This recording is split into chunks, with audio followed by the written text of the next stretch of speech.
आप सबको जय मसीह की।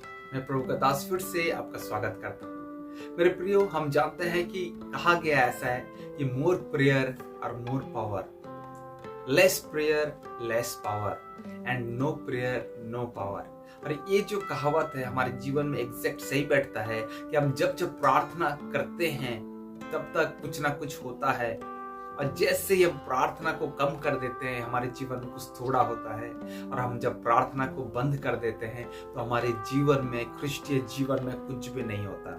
और ये एकदम सही बात है कि प्रभु यीशु मसीह और जितने भी उससे पहले भविष्यवक्ता आए, सब ने हमें प्रार्थना का उदाहरण को दिया, हमारे सम्मुख में उदाहरण को रखा, प्रार्थना के विषय में सिखाया कि हम यदि प्रार्थना वीर हो जाते हैं तो हमारे जीवन में एक बहुत बड़ी आशीष को हम अपने जीवन में देख पाते हैं। और विशेष हम जब यीशु के पूरे चरित्र को जब हम देखते हैं, उसके सेवकाई से लेके उसके मृत्यु तक, तो हम समझ पाते हैं कि सच में यीशु का प्रार्थनाशील जो जीवन है वो एक आश्चर्य में हमको ले जाएगा। और आज हम वही एक बात को देखेंगे कि लूका रचित सुसमाचार 6 अध्याय 12 पद। यहाँ पर यीशु मसीह अपने शिष्यों को अभी चयन करने जा रहा है, क्योंकि यीशु मसीह के पास बहुत सारे शिष्य हैं, यानी कि बहुत सारे लोग इकट्ठे हुए हैं कि मैं प्रभु की सेवकाई करूंगा, मैं यीशु की बातों को मानूंगा। और यीशु के पीछे चलने वाले लोग बहुत हैं, लेकिन यीशु अच्छी तरह से जानता है कि बिना प्रार्थना वह सही व्यक्तियों का चयन नहीं कर सकता। बिना प्रार्थना वह अच्छे लोगों का चयन नहीं कर सकता, क्योंकि यीशु मसीह को अपनी सेवकाई को बढ़ाने के लिए 12 व्यक्तियों का लेना बहुत ही जरूरी था। और लिखा हुआ है लूका रचित सुसमाचार 6 अध्याय 12 पद में कि उन दिनों में वह पहाड़ पर प्रार्थना करने गया और परमेश्वर से प्रार्थना करने में सारी रात बिताई। हालेलुया। ये वचन हमारे लिए कितना इंपॉर्टेंट है आप समझ पाएंगे कि यीशु मसीह इससे पहले कि 12 शिष्यों को चुने, 12 शिष्यों का अपॉइंटमेंट करे, यीशु मसीह पहाड़ पर जाकर अपने जीवन को अलग एक स्थान पे ले जाकर वो प्रार्थना करने में सारी रात बिताता है कि मैं 12 व्यक्तियों को, सही व्यक्तियों को मैं चुनने पाऊं। आज जब हम अपने जीवन को देखते हैं तो हमारे जीवन हमको लगता है कि सच में खोखला हो गया है। ये बाहर से लग रहा है कि मैं बहुत अच्छा मिनिस्ट्री कर रहा हूं, मैं बहुत अच्छा वचन दे रहा हूं, मैं भविष्यवक्ता की सेवकाई में बहुत आगे बढ़ रहा हूं, लेकिन जब हम अपने प्रार्थनाशील जीवन को देखते हैं तो मेरे प्रियो, हमको अनुभव होगा, हम खुद समझ पाएंगे कि हम अपने अंदर से खोखला हो गए हैं, क्योंकि प्रार्थनाशील जीवन तो है ही नहीं। और जब प्रार्थनाशील जीवन हमारे जीवन में नहीं होता है तभी हम बहुत सारी गलत बातें करने लगते हैं।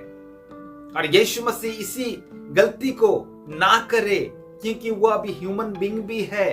तो यीशु मसीह प्रार्थना करने में कि मैं सही 12 व्यक्तियों का चयन कर सकूं, यीशु मसीह प्रार्थना किया।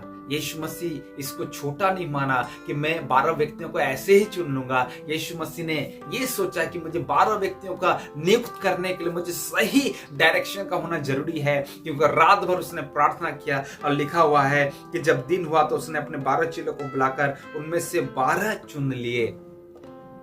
हमारे जीवन में बहुत सारी ऐसी बातें आती है जब हमको प्रार्थना करना रहता है लेकिन हम कर नहीं पाते। अपने पारिवारिक जीवन में, अपने बच्चों को स्कूल भेजते समय, अपने जॉब का चयन करते समय, हम किधर रहेंगे ना रहेंगे, कौन व्यक्ति हमसे पैसा लेगा, कौन व्यक्ति को हम पैसा देंगे, किस व्यक्ति को कलीसिया के अंदर में हम नियुक्त करेंगे, कौन हमारे कलीसिया के अंदर में वर्शिपर होगा, कौन हमारे चर्च के अंदर में सेक्रेटरी होगा। बहुत सारी बातें हैं और हम बहुत ही केयरलेस हो जाते हैं प्रार्थना करने में।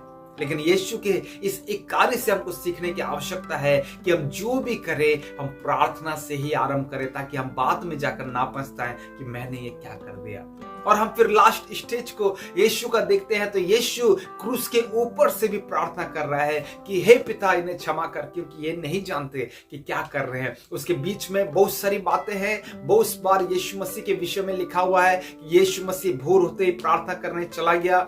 यीशु मसीह रात भर पहाड़ के ऊपर में प्रार्थना किया।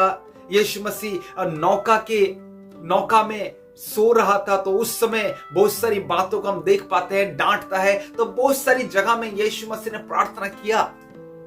हमारे जीवन में भी हमको चाहिए कि हम प्रार्थना करें, इससे पहले कि हम कुछ गलत काम कर लें, इससे पहले कि हम एक ऐसा काम कर ले जो हम ना कहने पाए कि हाँ मेरे से हुआ, ये मैं भूल कर दिया।